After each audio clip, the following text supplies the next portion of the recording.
DaVinci Resolve, c'est pas juste un logiciel de montage. C'est un logiciel qui a la particularité de faire aussi, entre autres, logiciel d'étalonnage, logiciel de mixage et logiciel d'effets spéciaux. Aujourd'hui, et pour les prochaines vidéos que je vais sortir, c'est de ça qu'on va parler, du module Fusion. Le module Fusion, c'est un peu, en quelque sorte, l'équivalent du logiciel After Effects pour la suite Adobe. À ceci près que, contrairement à Adobe, c'est pas un logiciel qui vient à part, c'est vraiment un module qui fait partie du logiciel DaVinci Resolve et que vous pouvez utiliser à tout moment. Au passage, en réalité, à la base, Fusion, c'était un logiciel réellement différent de DaVinci Resolve, qui est toujours d'ailleurs téléchargeable en soi, en standalone. Si vous achetez la version payante de DaVinci Resolve, vous pouvez aussi télécharger Fusion standalone et l'utiliser comme ça. Mais bon, aujourd'hui, on va rester sur le module Fusion qui est intégré à DaVinci Resolve. De toute manière, c'est quasiment complètement la même chose. Déjà, histoire de poser le tableau, Fusion dans DaVinci Resolve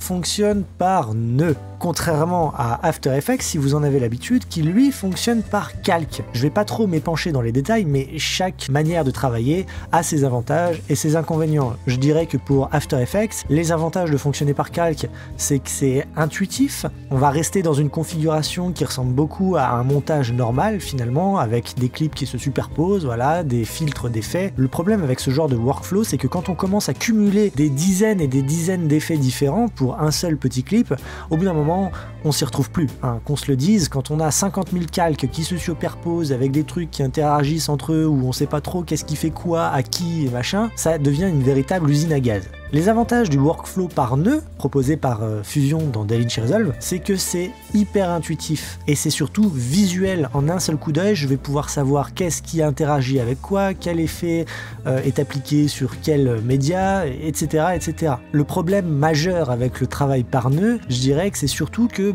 peu de gens en ont l'habitude. On a toujours l'habitude du fonctionnement par calque et dès qu'on se retrouve sur un truc en nœud, il faut se dire qu'il va falloir tout réapprendre. Mais en même temps, comme je le disais, ça reste hyper intuitif et une fois qu'on commence à comprendre à peu près comment ça fonctionne, ça va vraiment tout seul. Alors voilà, on se trouve sur notre page Edit dans notre projet DaVinci Resolve et on se dit qu'on va vouloir créer un nouvel effet visuel. Pour ce faire, il y a deux méthodes possibles.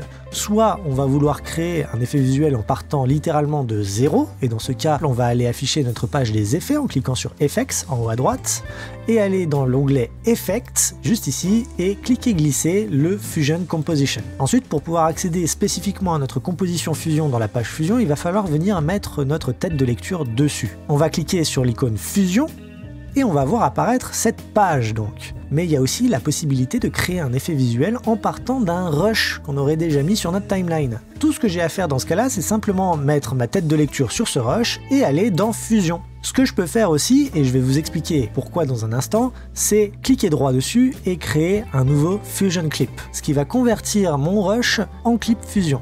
Alors pourquoi faire cette conversion de rush à clip Fusion? Vous allez voir que si je raccourcis mon rush, histoire d'en faire un petit bloc sympathique, voilà, je l'ai bien raccourci, et qu'ensuite je vais dans ma page Fusion, vous voyez qu'en fait sur ma timeline, il va mettre des bornes jaunes, là où en réalité j'ai coupé le clip qui est sur ma timeline. Donc si j'ai besoin vraiment d'avoir un compteur d'images précis qui part de zéro, tout ce que j'ai à faire du coup, comme je l'ai dit, c'est de faire clic droit sur mon clip et de créer un New Fusion Clip. Il va donc le convertir en clip Fusion et à partir de maintenant, vous voyez que si je vais dans Fusion, le compteur d'images reprend bien depuis zéro jusqu'à la fin du clip, ce qui va être quand même beaucoup plus simple. Moi, si je veux faire mes effets à la 20e image, je peux aller directement à la 20e image, et ainsi de suite, et ainsi de suite. Bon, on va rester sur ce clip qui va me servir d'illustration pour vous montrer le fonctionnement de Fusion. Vous voyez que l'interface, elle se divise en deux viewers, un à gauche, un à droite, l'arbre à nœuds, ce qu'on appelle le node tree en anglais, juste en bas, et à droite, par défaut, est affiché l'inspector. C'est là où je vais pouvoir travailler tous les paramètres de mes effets. Dans notre arbre à nœuds, il va se trouver deux nœuds obligatoires, le nœud media in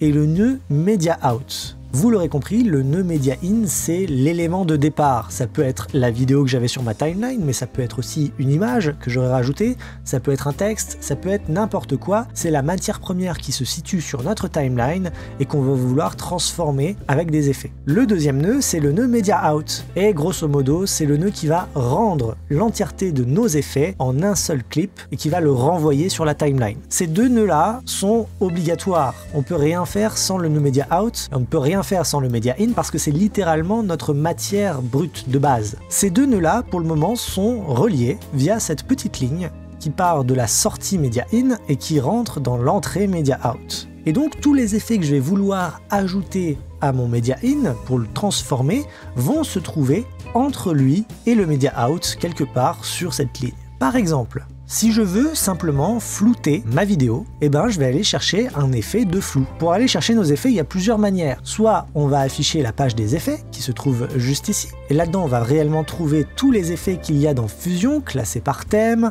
voilà, par onglet qu'on va pouvoir aller chercher ici en cliquant sur la petite loupe si on connaît leur nom. Il existe aussi un raccourci clavier qui va nous permettre d'aller les chercher beaucoup plus vite. Ce raccourci clavier, c'est CTRL espace ou Maj espace. Quand on fait CTRL espace ou Maj espace, ça nous affiche cette fenêtre qui est grosso modo exactement la même que la page effets qu'on avait affichée tout à l'heure. Et là, on va pouvoir aller chercher tous les effets qu'on veut en tapant leur nom. Donc moi, j'ai dit que je voulais un effet de flou.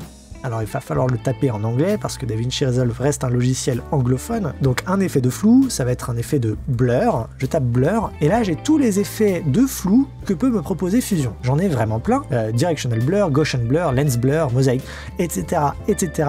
Plein de blurs différents. Moi par exemple je veux un flou, tout ce qu'il y a de plus simple, un Gaussian blur. Je clique dessus, je fais add et il va m'ajouter cet effet automatiquement à la sortie du nœud que j'avais sélectionné. En l'occurrence j'avais sélectionné Media In, juste là. À partir de là, je n'ai plus qu'à modifier les paramètres de mon effet en allant dans l'Inspector et en jouant avec les potards, comme je le veux. Voilà, en l'occurrence, il n'y en a qu'un seul, c'est la force du flou. Je peux le mettre plus fort, je peux le mettre moins fort, et voilà quoi. C'est pas plus compliqué que ça. Dans la prochaine vidéo, je vais vous montrer comment est-ce qu'on superpose deux éléments en utilisant le nœud Merge.